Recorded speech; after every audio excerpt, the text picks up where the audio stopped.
Hello everyone, this is Sunil Jangra. तो आज की इस वीडियो में हम बात करेंगे प्री बोर्ड प्रिपरेशन को लेकर कि किस तरह से प्री बोर्ड की तैयारी करें।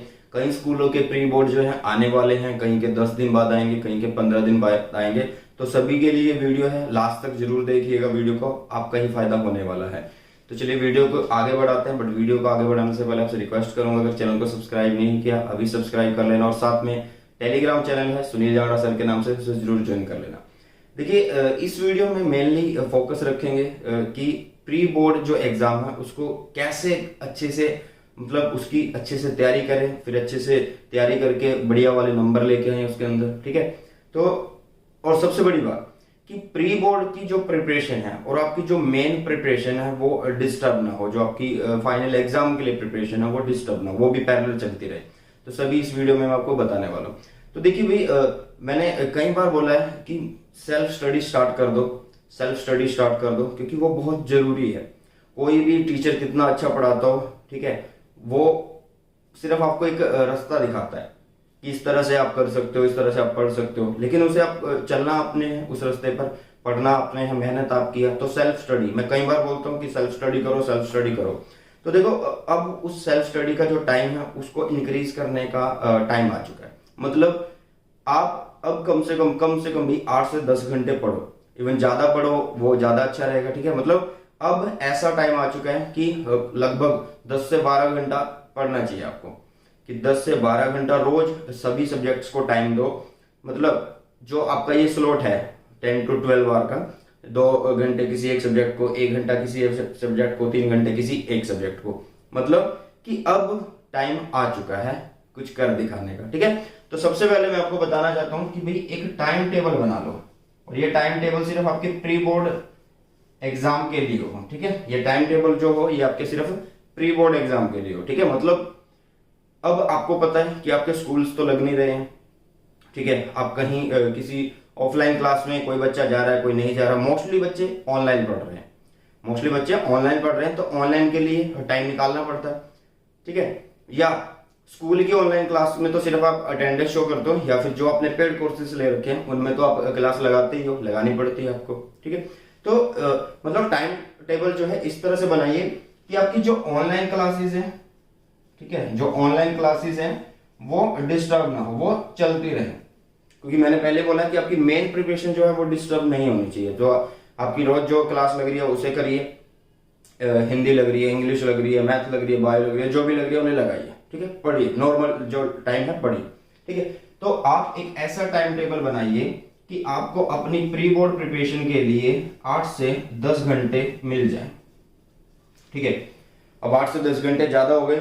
अगर 3 घंटे या 4 घंटे आपकी ऑनलाइन क्लास लगती है तो इसका मतलब तो आप 12-14 घंटे पढ़ रहे हो, तो कोई बात नहीं, थोड़ा कम कर दो। ठीक है, बच्चे पढ़ सकते हैं, 10 से 14 घंटे पढ़ सकते हैं, कोई बात नहीं, आप इसको 6 से 8 कर दो। कि प्री बोर्ड प्रिपरेशन के लिए आपको एक स्लॉट चाहिए और वो 6 से 8 घंटे का हो, वो 6 से 8 घंटे का हो, मतलब एक बढ़िया वाला टाइम टेबल बना लो पहले। ठीक है, तो एक ऐसा टाइम टेबल जिससे क्या हो, आपकी जो दूसरी क्लासेस है वो डिस्टर्ब ना हो, बट जो आपका जिस भी एग्जाम का, जिस भी सब्जेक्ट का प्री बोर्ड एग्जाम होगा उसकी प्रिपरेशन आप अच्छे से करते रहे पैरेलल। ठीक है, चलिए दूसरी बात करते हैं कि जैसे हम बात यहाँ पे करेंगे मेनली फिजिक्स के बारे में।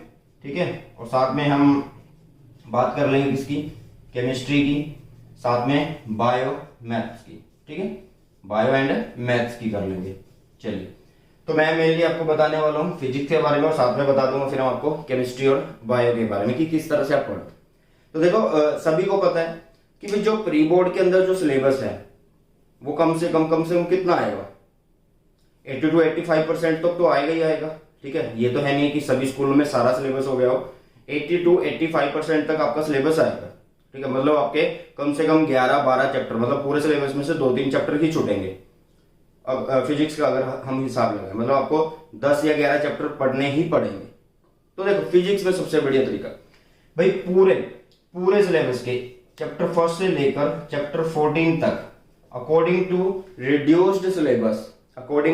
रिड्यूस्ड सिलेबस मैंने वन शॉट अपलोड किए हुए हैं, वन शॉट अपलोड किए हैं भैया। मतलब इन वन शॉट को देखिए। ठीक है, सारे अगर वन शॉट आप देखो तो कोई वन शॉट 3 घंटे का, कोई 2 घंटे का, और इवन जो बहुत छोटे चैप्टर हैं वो 1 घंटे की है। तो मतलब एवरेज पड़ती है आपकी 2 घंटे की, ठीक है, या 2.25 घंटे की पड़ जाती है। तो कहने का मतलब ये है कि भैया अगर आप रोज 6 से 8 घंटे पढ़ रहे हो, मान लो आपका फिजिक्स का एग्जाम है 2 दिन बाद या 3 दिन बाद एग्जाम है, तो आप एक दिन में 3-4 वन शॉट देख सकते हो एक दिन में, और आराम से देख सकते हो। उसके बाद आप क्या करो, एनसीईआरटी क्वेश्चन लगाओ। क्या करना भैया, आपने एनसीईआरटी क्वेश्चन लगाने हैं। यहाँ पे सिर्फ आपने सुनना है, समझना है, और थोड़ा बहुत लिख लिया करो। जब आप पढ़ते हो, रिवाइज करते हो, तो 10-20% लिख लिया करो, ठीक है। तो भाई वन शॉट देखो, वन शॉट सारे चैप्टर के अपलोडेड है, 1 से लेके 14 चैप्टर के सारे अपलोडेड है। आपके जितने चैप्टर आपके प्री बोर्ड में आए, 7 आए, 8 आए, 9 आए, 10 आए, ये सारे आए, सभी को वन शॉट की हेल्प से कर लो, और साथ में एनसीईआरटी क्वेश्चन लगा लो। इसका भी सोल्यूशन है आपके पास कि मैं एनसीईआरटी क्वेश्चन भी करवा रहा हूँ। एनसीईआरटी क्वेश्चन भी करवा रहा हूँ। अभी तक हमने 4 चैप्टर के कर लिए, और जल्दी ही हम 2-3 दिनों के अंदर अपने 3-4 चैप्टर और कवर कर लेंगे जल्दी से, ठीक है। तो एनसीईआरटी क्वेश्चन आप वहां से भी कर सकते हो। और फिजिक्स में अगर आप कॉन्सेप्ट अच्छे से कर रहे हो, एनसीईआरटी अच्छे से कर रहे हो, और साथ में अगर प्रीवियस ईयर लगा लो, तो सोने पे सुहागा हो जाएगा भाई, सोने पे सुहागा हो जाएगा वो तो, ठीक है। तो देखो, तो भाई प्रीवियस ईयर क्वेश्चन ये कर लो। और मैं 101% बोलता हूँ भाई हर बार कि मैं ये बोलता हूँ, कई बच्चे पूछते हैं कि सर आपके वो जो वन शॉट्स हैं वो क्या इनफ है बोर्ड के लिए। भैया दी बेस्ट है, बट वही होता है ना कि अपने मुंह से ही तारीफ नहीं करनी। आप खुद देखो वन शॉट, ठीक है, और उससे आप क्वेश्चन लगा के देखो। मैं बोलता हूँ कि अगर आप कंसंट्रेट होके वन शॉट को देखते हो अच्छे से, उसमें जो बात आपको लगती है कि ये लिखने के, वो लिख लेते हो, और फिर आप क्वेश्चन लगाते हो, चाहे एनसीईआरटी के चाहे प्रीवियस ईयर के, सारे लगेंगे भाई, सारे लगेंगे अकॉर्डिंग टू न्यू सिलेबस के अकॉर्डिंग बनाए बनेंगे सारे वन शॉट, ठीक है। तो फिजिक्स का फंडा आपका मेनली दूर हो जाएगा किससे भाई, वन शॉट से। अब बात करते हैं केमिस्ट्री की। केमिस्ट्री में मोस्टली होता क्या है, देखो भाई कोई भी सब्जेक्ट उठा लो, एनसीईआरटी तो मस्ट है, कोई भी सब्जेक्ट उठा लो, फिजिक्स हो, केमिस्ट्री हो, बायो, मैथ हो, कुछ भी हो, तो एनसीईआरटी मस्ट है, ठीक है। तो केमिस्ट्री की बात करते हैं, तो केमिस्ट्री में तो मतलब इवन ऐसा होता है कि हूबहू जो क्वेश्चन एनसीईआरटी में होते हैं वही आ जाते हैं। तो केमिस्ट्री पे इस तरह से कमांड करो कि केमिस्ट्री के आप क्या करो भैया, मोस्ट इंपॉर्टेंट क्वेश्चंस कर लो, मोस्ट इंपॉर्टेंट क्वेश्चन कर लो, ठीक है। बहुत सारे यूट्यूबर्स ने अपलोड की हुई है मोस्ट इंपॉर्टेंट क्वेश्चन की वीडियो, तो मिल जाएगी आपको। और मैं भी थोड़ा आजकल इसी पे ही थोड़ा जो केमिस्ट्री का सब्जेक्ट है उसको एनालाइज कर रहा हूं, ताकि आपको मैं मोस्ट इंपॉर्टेंट मैं भी बता सकूं, ठीक है। तो मोस्ट इंपॉर्टेंट क्वेश्चन पे आप फोकस रखें, क्योंकि जो प्री बोर्ड है वो सिर्फ एक ऐसी चीज है कि वो सिर्फ बच्चों की जो क्वालिटी है कि कितना वो प्रिपेयर हो चुके हैं उसको एक मापने का स्केल है, ठीक है। मतलब यहाँ पे क्या होगा, आपका जो केमिस्ट्री का एग्जाम है, क्या पता आपके मोस्ट इंपोर्टेंट क्वेश्चन में से ही आ जाए। आप कहीं कहेंगे क्या पता उनमें से ना आए, भैया जो चीज मोस्ट इंपोर्टेंट है उनमें से तो कभी ऐसा नहीं होता ना कि उनको ही छोड़ देंगे, बिल्कुल ही उनको छोड़ देंगे, ऐसा तो नहीं होगा ना, ठीक है। तो मोस्ट इंपोर्टेंट क्वेश्चन करिए। और मैथ में देखिए वैसे तो क्या है, मैथ जो एक प्रैक्टिस वाला सब्जेक्ट है, लेकिन अगर बिल्कुल पास में अगर क्या कहते हैं कि पेपर आ गए हैं, प्री बोर्ड आ गए हैं, तो आप कैसे पढ़ेंगे इसे। तो आप क्या करना है, जो भी आपका चैप्टर है उसकी एक समरी पढ़िए। समरी क्यों बोल रहे हो सर, फॉर्मूले पढ़ने होते हैं। समरी इसलिए बोल रहा हूं क्योंकि 1 मार्क्स के क्वेश्चन भी आएंगे, आपका पेपर नए पैटर्न के अकॉर्डिंग आएगा, ठीक है। तो समरी पढ़िए, उससे आपका जो भी थ्योरी पोर्शन है मैथ का वो भी कवर हो जाएगा, ठीक है। जो भी थ्योरम है वो अच्छे से कर लीजिएगा। तो और साथ में उसके फॉर्मूले पढ़ के और मेन जो क्वेश्चन है, मेन क्वेश्चन वो पढ़ लीजिएगा। और सेम केस है आपका बायो में, कि बायो में एक थ्योरी सब्जेक्ट है, ठीक है, जो मोस्टली रिपीटेड क्वेश्चन है उसको पढ़ लो। तो मेनली क्या है भैया, जो बात घूम फिर के आती है वो ये है कि आपको करना है, करना आपको पड़ेगा। मैं हूं या बहुत सारे यूट्यूबर हैं वो सिर्फ आपको सलाह दे सकते हैं, रास्ता दिखा सकते हैं, करना आपको है। सेल्फ स्टडी आप करोगे, जितना आप सेल्फ स्टडी करोगे उतने अच्छे मार्क्स आएंगे, ठीक है। वो कहते हैं ना कि जितना आप गुड़ डालोगे कोई चीज उतनी ही ज्यादा मीठी हो जाएगी, ठीक है। तो जितनी मेहनत झोंक सकते हो झोंक दो, ठीक है। ये प्री बोर्ड है, बट इनको फाइनल एग्जाम की तरह लो कि भाई हाँ ये हमारे फाइनल एग्जाम है और इनमें हमें फोड़ के आना है, बढ़िया वाले मार्क्स लेके आने हैं। और मैं एक बात बता दूं भाई, कई बच्चे बोलते हैं कि क्या सर हम जो प्री बोर्ड उसमें फेल हो जाएं तो फिर क्या होगा।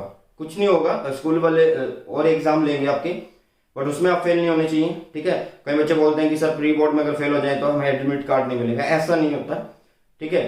कहीं ना कहीं आपके प्री बोर्ड का असर सिर्फ आपके प्रैक्टिकल एग्जाम के जो इंटरनल मार्क्स होते हैं उन पर पड़ सकता है, कि जो आपका टीचर है सब्जेक्ट का वो सोचेगा हाँ इसके प्री बोर्ड में तो कम नंबर है तो इसको प्रैक्टिकल में थोड़े बहुत कम नंबर लगा दे, बट ऐसा नहीं होता है। मोस्टली अच्छे नंबर ही लगाते हैं हर स्कूल वाले, और अब की बार की जो सिचुएशन उसको देखते हो तो सभी के अच्छे मार्क्स ही लगेंगे।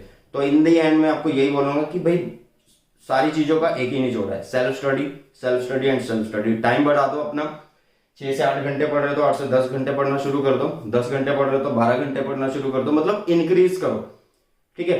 ये नहीं बस हुआ कि अभी हाँ आज पढ़ लूंगा, कल पढ़ लूंगा, परसों पढ़ लूंगा, ऐसा नहीं होना चाहिए। एग्जाम आपका है, आपकी मेहनत है, आपके नंबर आएंगे, ठीक है। कल को क्या होता है जब आप अच्छा रिजल्ट लाते हो तो आपके माँ बाप के चेहरे पे भी एक अलग खुशी होती है। तो भाई सिर्फ उसी चीज को ध्यान में रख लिया करो। अगर आप अपने पेरेंट्स को खुश करना चाहते हो, अभी मतलब आप क्लास 10th में हो या 12th में हो, तो आप कैसे खुश कर सकते हो? बढ़िया से अच्छी सी मेहनत करके अच्छे नंबर लाके, ठीक है। तो जो भी अपने पेरेंट्स को खुश करना चाहता है तो अभी से ही लग जाओ, अभी से अच्छे से तैयारी करना शुरू कर दो। और मैं एक बात बोलता हूँ कि जो प्री बोर्ड में अच्छे स्कोर कर जाएगा, ठीक है, तो मान लो कोई बच्चा 80 तक स्कोर कर गया तो समझ लेना उसके 10-15 नंबर बढ़ने वाले हैं, इंक्रीज होने वाले हैं फाइनल एग्जाम में।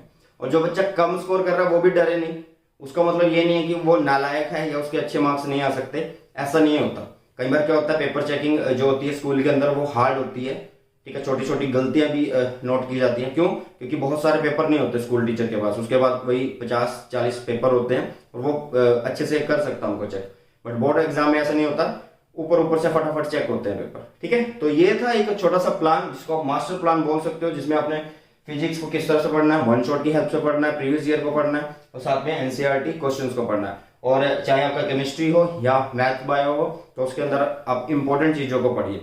और कि इनको आप क्या करिए, जो आपकी मेन क्लासेस हैं, जो ऑनलाइन क्लासेस हैं, उनका टाइम अलग रखिए, इनके पढ़ने का टाइम अलग रखिए, ठीक है। चलिए, तो इसी के साथ जो है भाई हमारा ये जो प्लान है वो खत्म होता है और इसी के साथ हम इस वीडियो को भी समाप्त करते हैं। होप सो की वीडियो आपको अच्छी लगी होगी और इस प्लान को आप अच्छे से एग्जीक्यूट कर पाओगे। तो मिलते हैं हमारी नई वीडियो में। Thanks for the watching, God bless you all, have a nice day.